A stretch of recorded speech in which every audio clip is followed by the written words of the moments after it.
And we just do that. A little cold water. And then we have to mix this.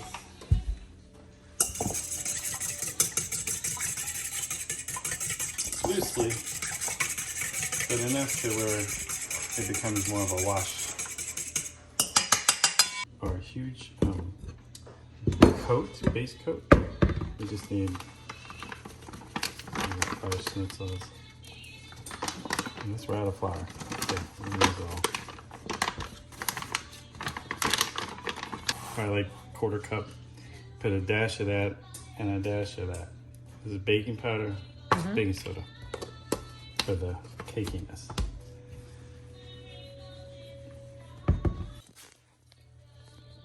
Put a lot of salt in because we want to get as much of that as we can. Not a good amount, just if it get absorbed quickly. Be careful. Of course, there's not much heat in paprika. This needs a lot of salt. Because that's the flavor you're going to actually taste. And the meat's going to taste good because it has the same seasoning inside.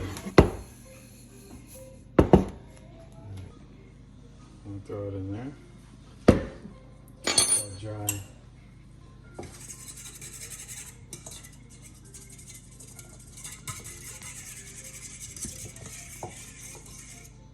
Flat, they used to be little round things. Now they're flat, a bunch of piercings, and they're salted.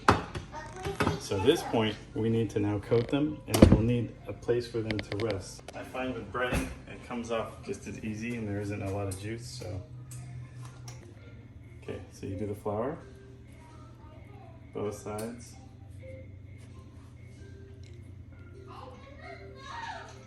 And because we don't need a lot, shake it so it's coated, then you egg wash it. And then when you take it out of the egg wash, this is now your wet hand.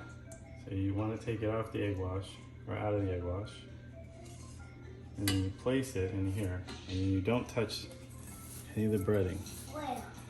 You don't touch the meat again, otherwise it starts to get all sticky and gross. This is why you need a really big bowl for this, but this schnitzel is much bigger than cutlets or other things I do. So at this point, you got it covered, right? Now you can touch it and it's dry and it won't get wet. And then we just push down on it. And you want to push real hard so it sticks and gets into the meat. Otherwise it comes off. Or it can't come off. The reason we deep fry it is so the oil won't take the breading off. It'll actually seal it. Okay, so we got one. I'm just gonna stage them here, but they're going in the fryer and then back onto that. And that's really the process. You want me to put it in there? Practice it?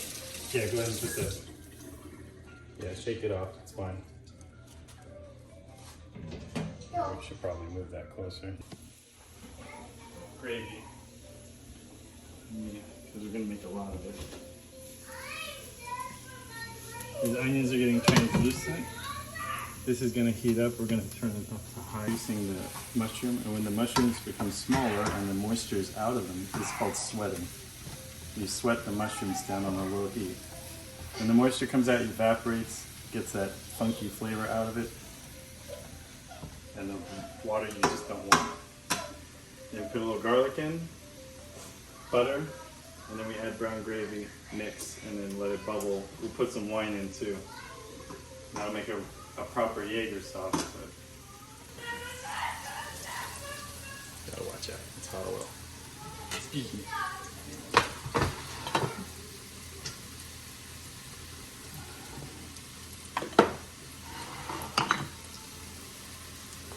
Okay, 1 minute on each side. My tots. These are the most important things.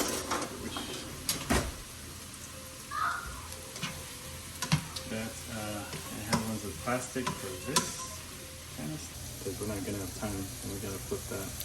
And throw a little bit, not too much, because then too much garlic overpowers the brown gravy, but just a little bit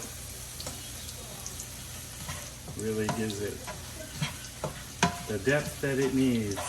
the aromatic that it needs. Otherwise it's just Americana bland gravy. Yeah. Flour and fat.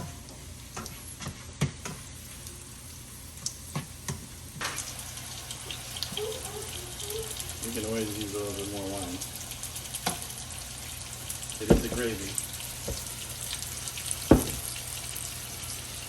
Yeah, I think this needs to come out. It's really simple stuff. Yep. You just have to know the steps, and then you gotta get, it's really just mechanics. Like, you gotta get used to it. Turned off. So you can see it happens a time. So now, before it melts, see how it's getting all gooey? You actually want to get a little bit of this in there because this has got a lot of flavoring. And it's got to be cooked properly. So this becomes like your roux. And this is very important to have that. We're missing a lot of the fat right now. So we're gonna throw a butter in, and it's gonna change it. Change its texture. But I'm getting the moisture onto the flour as soon as I can so it melts. And then we put the butter in so it doesn't congeal. But it coats. And then you're ready to throw in the cheap stuff that gives it the body that it needs. Okay, we gotta turn down the heat a lot. So take it off the heat. Should be chicken stock, but oh wait, I have chicken stock. That's okay. Water's good. Logan boy, swear. Oh wait, and I forgot. This is the timer. So we're gonna put this in. That water's already salted. We're gonna let that cook down. I'm gonna use the cabbage water in here. Because I don't like using plain water. It just sucks. Okay, we're gonna mix this. This butter's gotta get into the flour. So it coats it. And then this is a roux. This is ready to expand into the moisture. Again, half a cup.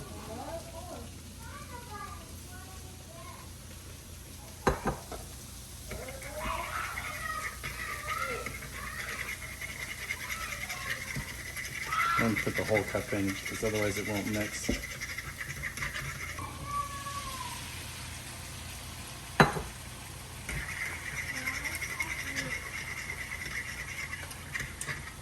the fresh water that we want, and then another half a cup, and the cabbage should be good enough as is.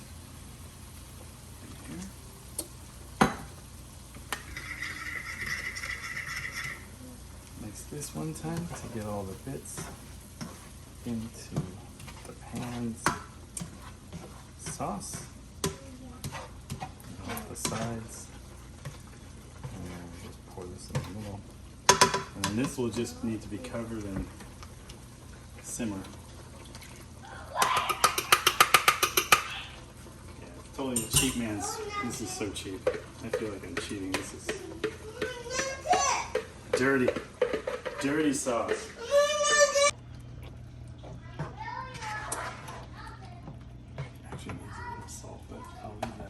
Okay, now we gotta get these in there.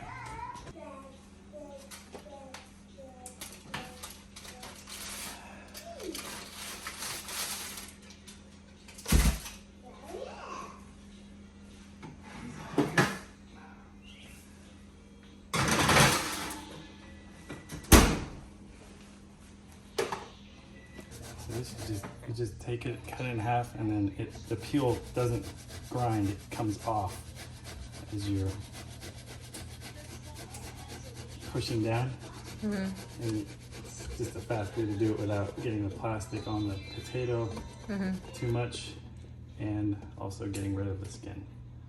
You don't really want to eat that.